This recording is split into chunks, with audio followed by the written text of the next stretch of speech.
Seeing is Believing, Dramatic Evidence of a Creator God by George E. Vandeman. Copyright 1989. Chapter 1. Seeing is Believing. Light, color, motion, shape, perspective.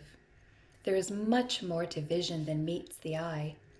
Every time we open our eyes, we must translate an incredibly complicated mass of information into images that make sense. We see with our brains, and what we can see can even help our minds to believe. A lot of people say today that they will believe only what they can see. As the saying goes, seeing is believing. Please try a little experiment with me for a moment. Picture in your mind our It Is Written set as it usually appears on the telecast. And try to imagine the scene if all the studio lights were suddenly turned off. Everything is in its place just as it is every week. But that may be difficult to believe if you believe only what you can see. The railing around our raised platform is just as solid and real as ever. But to our eyes it appears hazy and a bit unreal, without one all-important element. The Bible at my circular table is just as solid and real as ever, but it doesn't quite seem so without light. Isn't it interesting that all these concrete physical objects become real to us only because of something as insubstantial as light? Something as spiritual, perhaps, as light. Plants take on a definite shape in the light. Wood shows its texture and form in the light. The walls define the size of the room in the light. When we turn out all the lights, everything seems real. Now we can believe. Without light, we can't see to believe. Did you ever stop to wonder why? And did you ever wonder just how the human eye does see? Is it a camera snapping away and sending pictures to the brain? Does it record scenes electrically? Let's look at just how light and our eyes work together. When light strikes our eyes, it first hits the transparent cornea. The iris, located behind the cornea, controls the amount of light entering the eye by changing the size of the pupil, the hole in its center that appears black. Once the proper amount of light has been admitted into the eye, it must be bent in order to focus. The cornea, because of its bulging surface, bends light sharply toward the center of the eye. The light then reaches the tiny lens, which is about the size and shape of a small bean. The lens consists of over 2,000 infinitely fine layers of transparent fiber. This lens, unlike the lens in a camera, is pliable and can bulge slightly or flatten out. This changes the way light is bent and thus helps the eye to focus very sharply. Human vision is extraordinarily flexible. We can focus on objects a few inches from our nose and then switch instantly to a clear, sharp view of a distant star. After being focused by the lens, light passes through the clear jelly-like substance that fills most of the interior of our eyes. This vitreous humor is matched to the lens in such a way that it keeps light traveling in the same focused path. Finally, the light hits the retina, a pink coating that covers the back of the eye. The retina corresponds roughly to film in a camera. Packed into the retina lie what are called rods and cones. These photoreceptors contain light-sensitive pigments. The rods and cones are a bit like having two kinds of film in a camera. Plump ones are most active in bright light. They give us full-colored, sharp vision. The slender rods are for dim light. Like highly sensitive black and white film, they create a monochromatic picture when little light is available. That is why color seems to disappear at night and we see basically different shades of gray. About 130 million of these rods and cones are mixed together throughout the retina, occupying an area the size of a postage stamp. This enables us to switch with relative ease from vision in bright sunlight to vision in very dim light. Our photoreceptors, the rods and cones, also perform another vital function.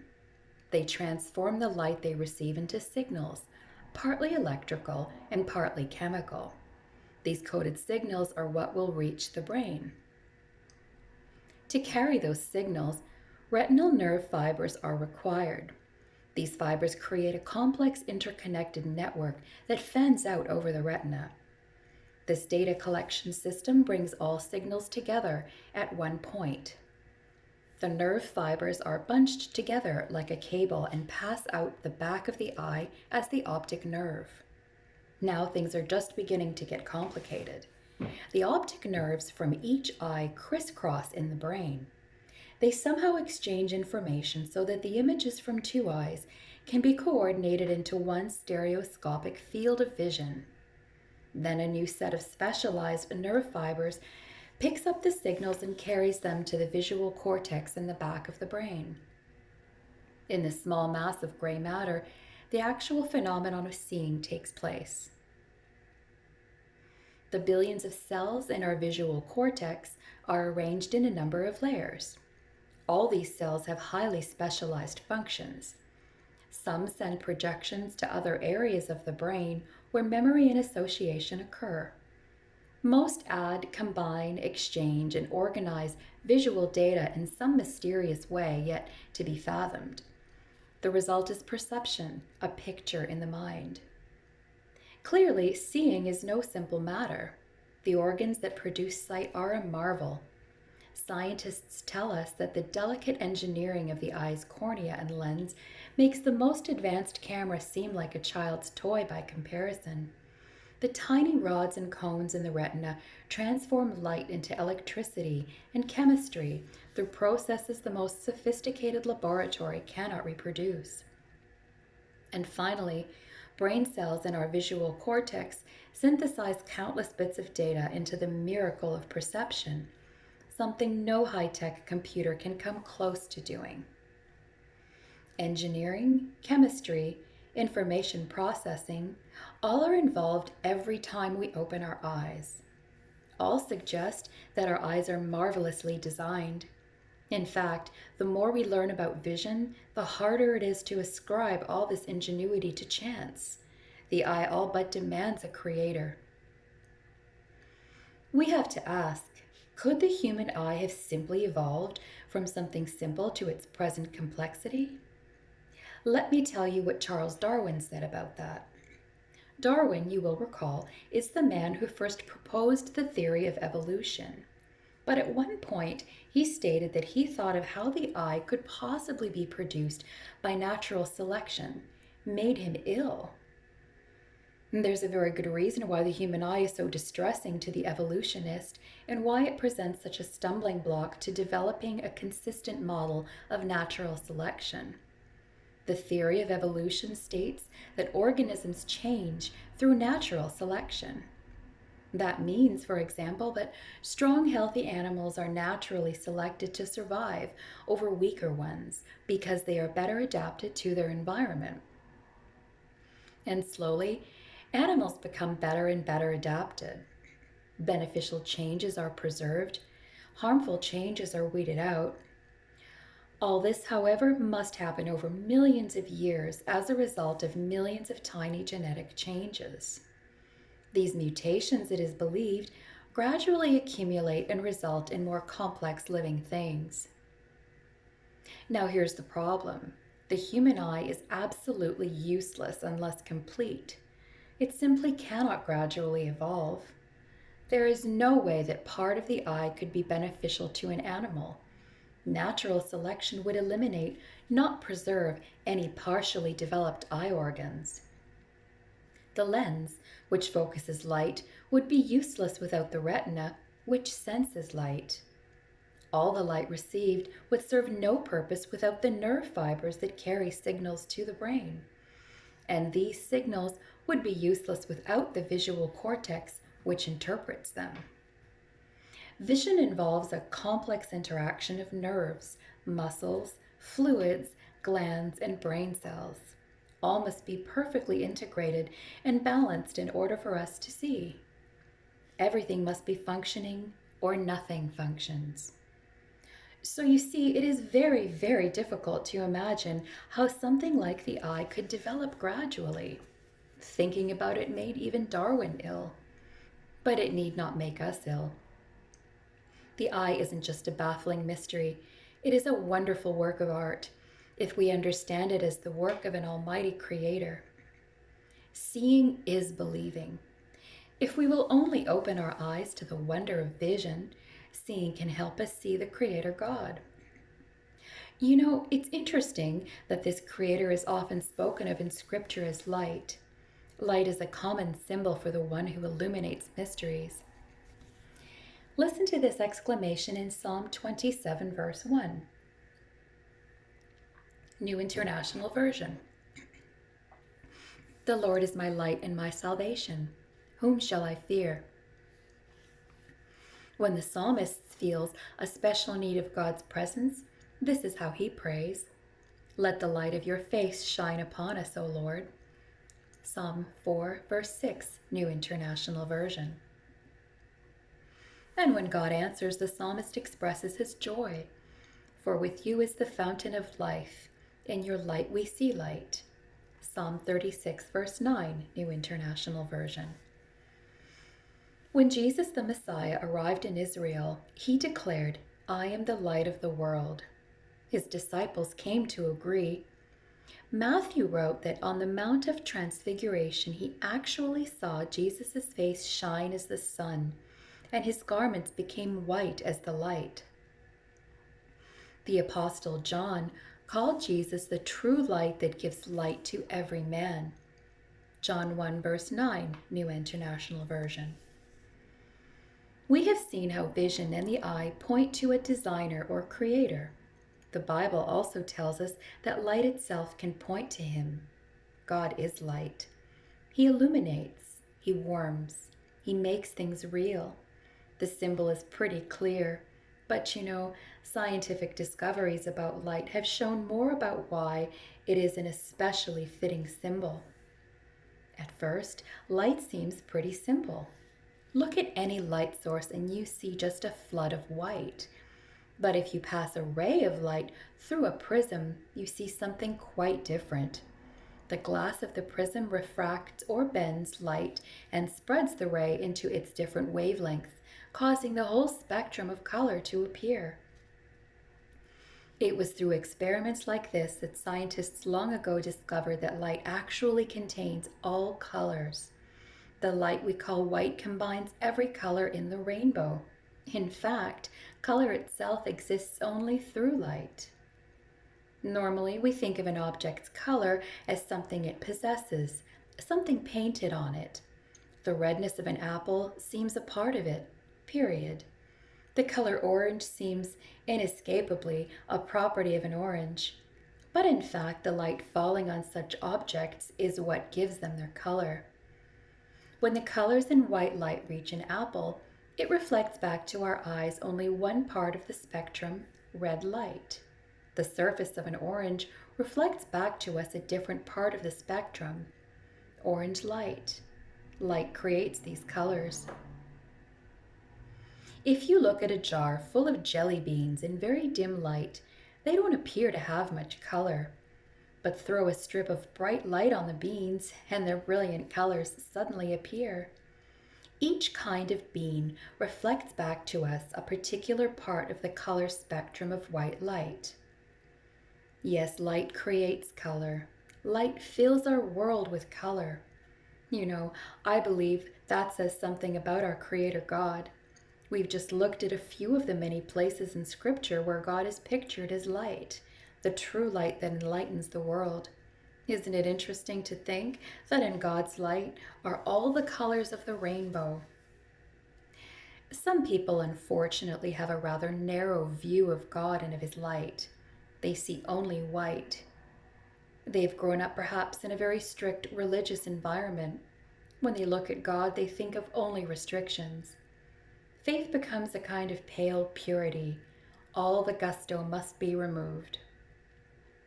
For too many people, religion seems to take all the color out of life. It limits them to just a few nice activities, a few pure pursuits. Everything must be a shade of white. Listen, friends, I've got news for you. God isn't limited to one narrow slice of life. Our Creator has prepared a whole spectrum of blessings. It's time we stopped seeing only the white. There's much more to God's light than that. In His light, a wonderful world of color opens up before our eyes. Listen to what Jesus promised His followers. I came that they may have life and have it abundantly. John 10, verse 10, Revised Standard Version. Abundant life. That's what God, the true light, is all about. Looking at our world of color, how could we doubt it? God's light fills our world with color. Look at the glittering leaves shining back 100 shades of green, the rippled sea, the peaceful blue expanse of sky, flowers shouting out their wild array of reds, yellows, and purples, shimmering waves of grain undulating in the wide fields. A glorious sunset ending the day with a splash of orange and magenta. Just look at all that color, all the vivid scenes in our world, the rush of images, the spectrum split into 1,000 hues and shades. Such abundance, such extravagant color. The one who designed the marvelous complexity of our eye also spreads before us a captivating display of color. And He does it all through His light, His abundant light. Let me tell you about someone who collided rather dramatically with that light. A young Pharisee scholar named Saul lived in a world of black and white. He looked out at life through the Torah, the law, everything related to rule or ritual in some way. Saul's mind was quick to grasp the complexities of Israel's laws. He had become an expert in interpreting and observing the many traditions of his religion. His life was carefully confined by actions that would maintain his ceremonial purity. So Saul was not happy at all when a new Jewish sect arose that challenged his cherished traditions. The followers of the Rabbi Jesus seemed nothing but troublemakers, and Saul couldn't fit the dynamic movement of the Spirit into his narrow world of black and white. Saul the scholar turned into Saul the persecutor. He heard about an active group of Christians in Damascus and decided to lead a party there to imprison them. Heretics were simply too dangerous to tolerate. But on the way to Damascus, Saul was stopped dead in his tracks. A brilliant light suddenly flashed around him and he was knocked to the ground. The zealous Pharisee heard a voice saying, "Saul, Saul, why do you persecute me?" And Saul answered, "Who are you, Lord?" The voice replied, "I am Jesus, whom you are persecuting." See Acts 9, verses 4 to 6. The bright light had blinded Saul. He was led by his companions into Damascus and there met a Christian named Ananias. From him, Saul learned much more about Jesus the light, who had interrupted his journey. When Saul regained his sight, his world of black and white was gone forever. Saul the bigot had become Paul, the apostle of God's grace. He had stepped into God's light and into a world of living color. There were no more narrow prejudices. All mankind was one in Jesus Christ. No more petty regulations. Paul saw the much wider duty of love. No more ceremonial restrictions. Only the life of the Spirit counted now. In God's light, Paul saw that religion contained a whole spectrum of spiritual qualities: love, joy, peace, patience, gentleness, self-control. When we read Paul's epistles in the New Testament, we can understand how broadened this former bigot had become. His heart was wide enough to love Philippians, Thessalonians, Ephesians, and Galatians, and he loved them all with a remarkable intensity. Paul was willing to give his life for them.